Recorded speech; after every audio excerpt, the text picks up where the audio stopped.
Tiny was a Christmas elf, and he was very, very tiny as a grain of rice. Tiny didn't like being tiny. He wanted to be as big and round as Santa Claus. "Don't be silly," said his mama. "Santa Claus is Santa Claus, and you are you. Not everyone is made to be big and round, just like not everyone is made to be tiny." "But I feel like nobody notices me," said Tiny sadly. "Everyone knows about Santa Claus, but who ever thinks about a tiny Christmas elf?" "People don't notice Santa Claus because he is big and round," said his mama. "They notice him because he does nice things for people. He brings presents to little children who might not have the money for presents. He brings happiness to people who feel sad the rest of the year. It's a nice thing being Santa Claus, of course, but it's also nice being you." Tiny, the Christmas elf, thought about this. He would like to do nice things like Santa Claus. But how could he? He was tiny. If he tried to steer a Christmas sleigh, it would career off into the clouds because the wind was stronger than he was. If he tried to wrap a present, he would get himself stuck in the sticky tape. Maybe it was just a matter of mind over matter, he thought then. Perhaps he only needed to believe in himself. So he wrote an application to be one of the Christmas elves who helped make the children's toys. Perhaps he could paint the very fine numbers on the barcodes of the toys. But his writing was so tiny that nobody noticed it. So now it was Christmas Eve, and Tiny, the Christmas elf, was sitting on the roof of his tiny house having a little cry to himself. After a while, he stopped crying. But then, he noticed the strangest thing. He wasn't crying anymore, but he could still hear a crying sound. And then, Tiny, the Christmas elf, realized that it wasn't him crying. It was someone else.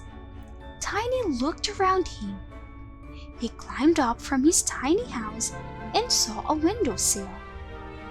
And in the windowsill was a face leaning into a hand. It was a wet face.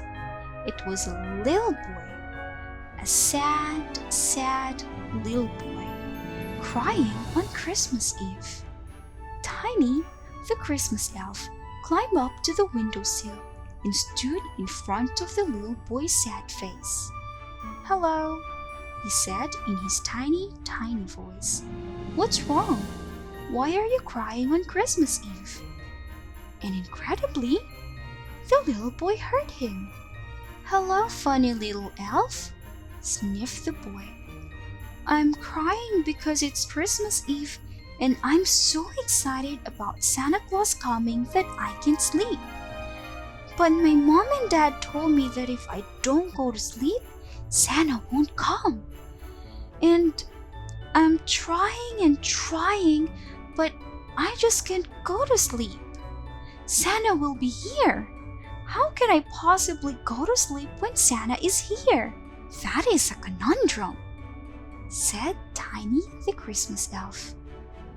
"It's true that Santa can't come if children are away. And it's true that it's really hard to sleep when you're excited." Tiny thought hard. "What if I sing a tiny little song in your ear to help you go to sleep? Do you think that might help solve the problem?" The little boy thought about it, and it did seem like a good idea. He nodded and dried his eyes. Together, they went back to his bed. Tiny, the Christmas elf, waited until the boy had snuggled up in his blanket. and then crept into his ear and began singing the calmest and sweetest song to him. Before too long at all, the little boy was asleep.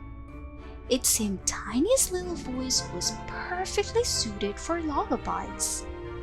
When Santa's sleigh appeared at the window, Tiny the Christmas elf skittered over to the sash and told Santa what he'd done. Santa thought that it was the nicest and most useful thing he'd ever heard a Christmas elf do. And so Tiny the Christmas elf now accompanies Santa every Christmas Eve as they visit all the houses.